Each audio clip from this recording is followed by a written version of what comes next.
Dada's going to feed the goat.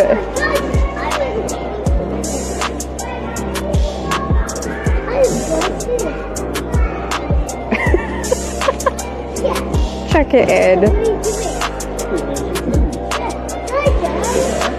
Poppy gives some food. One more. Oh, you're going to feed them. Look how cute they are.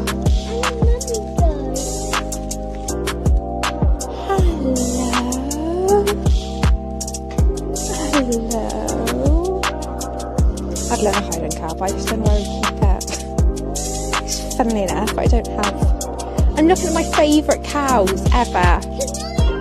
Yeah, come and have a look at the girls.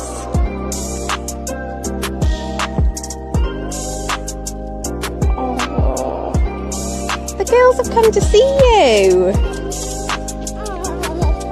Aren't they so gorgeous? Hello. Oh, you are gorgeous.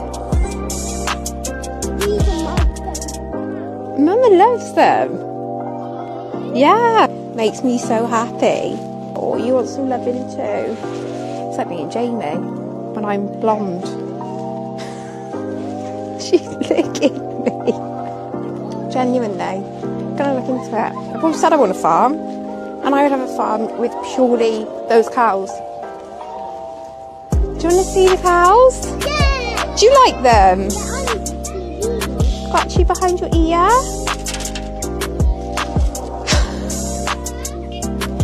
Oh, that was nice, Pop.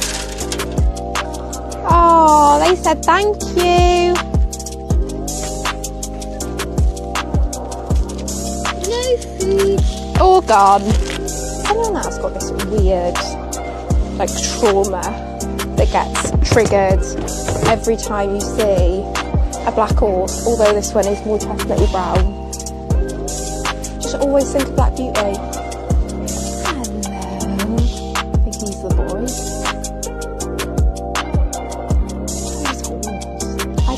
Horny just got anything to do with him being a boy or a girl. Looking at the big cow. Another reason I wanted to come to this farm today is because they have got a therapy centre on the farm for SEND children, and I'm really keen to try and access it for Poppy. That obviously is really important that she feels like it's a safe place for us to be able to do that. So I'm hoping that after today we have a good experience, and then I can hopefully look at accessing some of the different therapies like play therapy, music therapy, animal therapy. I'd be really interested to know actually if anyone has used different therapies for their children, especially those with autism, with a PDA profile that specifically anxiety is a big issue, and younger.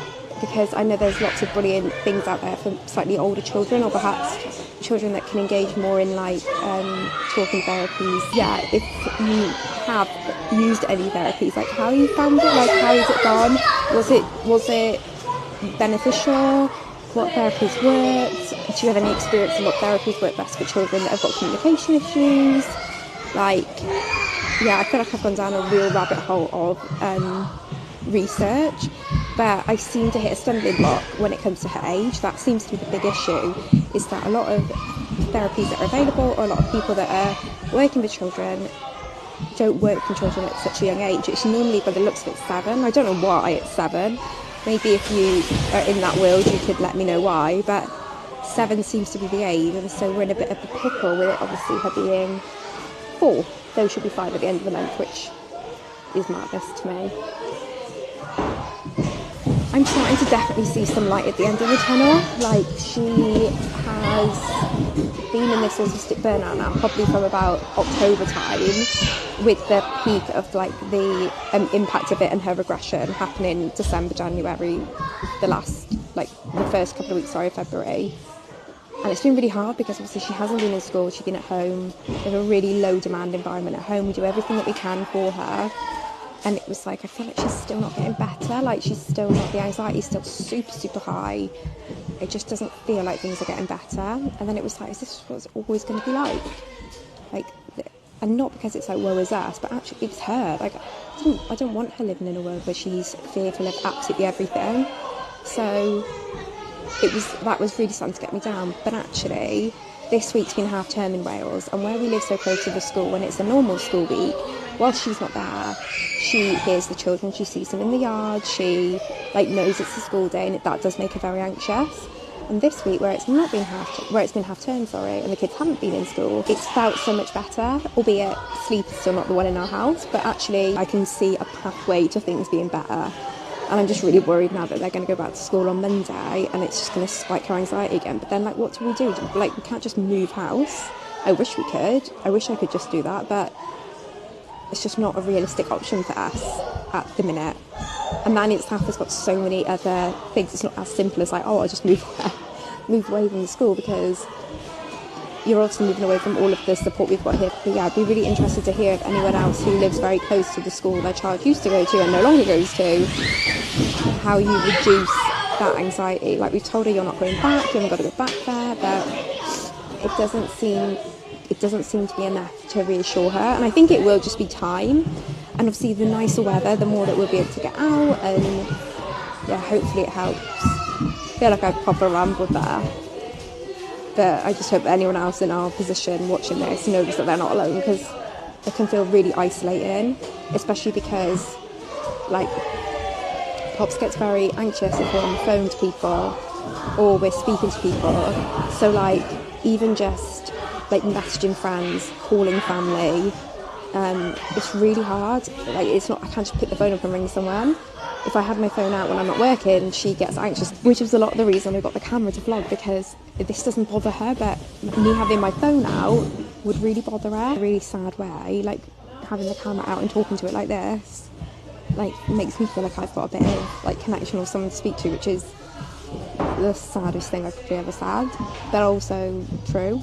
Yeah, it can just be super isolating. That is why I quite like just talking to this camera, as sad as that may be. And it's probably not very interesting for a lot of people to watch and listen to, but it just at least gives me somewhere that I can speak about it. And I'm sure if people aren't interested, they won't watch it, so it doesn't matter. And those that are will, and hopefully feel less alone. I am hoping that as the weather gets nicer and as things settle down a bit, and as hopefully we get a bit more support from the LEA and we get a bit of a plan for what her education is going to look like, I've got an idea of what I want it to look like. I know it's not going to be easy to get, but I thought this much already. I'm just not just going to accept now. I will just keep on fighting for what I know is the best for her. And if that means our life is in absolute upheaval, I'm sure we'll look back and laugh at it one day. I just realised as well, I think my new Starbucks, I got a reusable cup, so I had a cup to make coffee to come out, when we go out places. I think it's colour changing, because I'm sure this was pink a minute ago. I never had this before. I had never been an anxious parent, or a parent that's felt the need to be with Pops all the time. But these last few months have definitely increased my anxiety. And now I find that even if her and Jamie are off playing and I'm sat here, I find myself sat here nervous. I don't even know what I'm nervous about. Just her getting really anxious and having one of those panic episodes, or I say panic episodes because the idea of saying panic attack about my 4-year-old breaks my heart in ways I can't describe. But yeah, I find myself, I just can't chill out or relax. I just sit here thinking are they okay? But then equally, I'll at the same time be oh my god, I just need a break. Make it make sense.